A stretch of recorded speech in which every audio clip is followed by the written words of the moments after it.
Hello friends. तो चूँकि आज काफ़ी एक्शन मुझे जो दिख रहा है वो आईटी सेक्टर में काफ़ी अच्छा एक्शन दिख रहा है। और हैप्पीएस्ट माइंड भी एक और कंपनी है, सॉफ्टवेयर कंपनी ही है।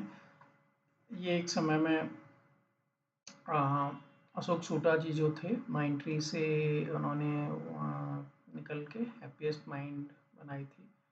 चूँकि मैं उस समय माइंडट्री ज्वाइन किया था जब ये हैप्पीएस्ट माइंड फॉर्म हुई थी, तो मुझे थोड़ा-सा इसकी हिस्ट्री मालूम है क्यों बनी और ये कब बनी।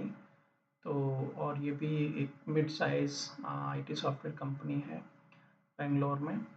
तो इसका हम चार्ट एनालाइज़ करते हैं।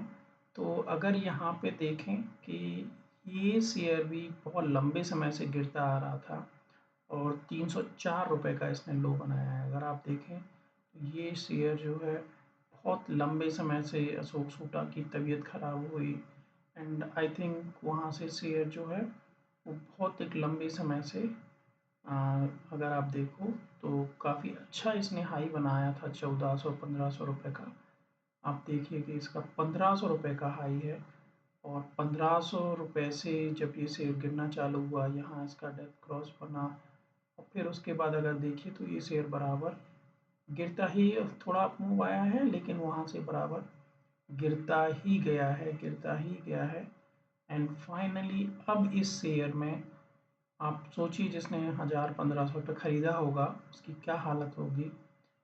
ऑलमोस्ट पेटीएम की तो और भी बुरी हालत थी, 2200 पे आईपीओ 2100 पे खुला था। तो यहाँ से अब इस शेयर में जो है अपमूव दिख रहा है। हालांकि ये कोई गोल्डन क्रॉस तो अभी नहीं बना रहा है, लेकिन अगर आप वन डे पे ये देखें, इसकी कैंडल्स देखें एंड यहाँ पे अगर आप वॉल्यूम देखें, वॉल्यूम कैंडल देखें और जो यहाँ पे जो वॉल्यूम कैंडल बन रही हैं, जो एक ग्रीन फेस जो समझ में आ रहा है वॉल्यूम कैंडल में, तो ये दर्शा रहा है कि शेयर में एक बुलिशनेस है।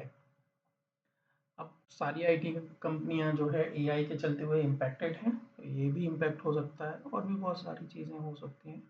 बट इसका अगर आप अब चार्ट देखें तो यहाँ से आप देखिए एक प्रॉपर 50 डीएमए, 20 डीएमए, 10 डीएमए जो है ऊपर की तरफ कर्व बनाते हुए दिख रहे हैं और लंबे समय के बाद यहाँ पे जो है शेयर ने 200 डीएमए को चेज़ किया है और जिसमें भी काफ़ी अच्छी-अच्छी आज ही 7% की कैंडल बनी है।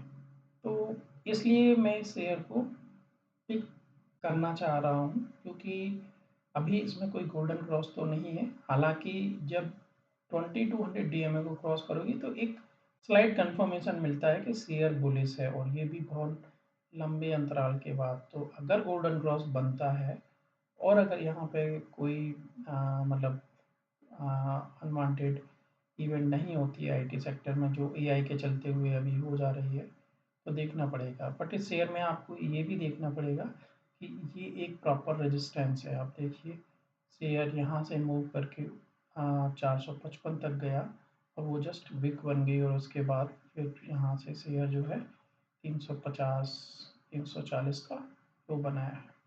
तो ये एक रेजिस्टेंस हो सकता है शेयर के लिए। बट यहाँ पे अगर आप देखेंगे तो जो है एक बुलिशनेस दिख रही है। अगर इसी चीज़ को हम वीकली कैंडल पे देखें कि वीकली कैंडल पे शेयर क्या कर रहा है, तो आप बराबर देखिए कि नीचे से सारे मूविंग एवरेजेस जो है कर्व बनाते हुए दिख रहे हैं और यहाँ पे 50 डीएमए के ऊपर जो है शेयर अभी ट्रेड करने लगा है। इसी चीज़ को चलिए हम मंथली कैंडल पे भी देखते हैं कि मंथली कैंडल पे भी शेयर जो है अपना रिवर्सल दिखा रहा है और ये कहीं न कहीं शायद अपने आईपीओ के आस-पास ही है, जहाँ से अब ये रिवर्सल दिखा रहा है।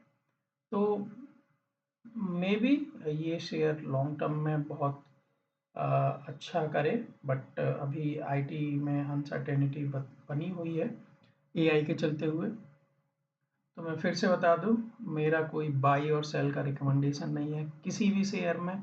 ये मेरी एनालिसिस है मूविंग एवरेज के बेसिस पे एंड गोल्डन क्रॉस जो मैं प्रेफर करता हूँ। तो मैं वेट करूँगा जब इसमें गोल्डन क्रॉस बनेगा, तो मैं इस शेयर को डेफिनेटली पिक करूँगा। अभी के लिए मैं इसे अपने रैंडम पिक की लिस्ट में डाल रहा हूँ। तो धन्यवाद दोस्तों।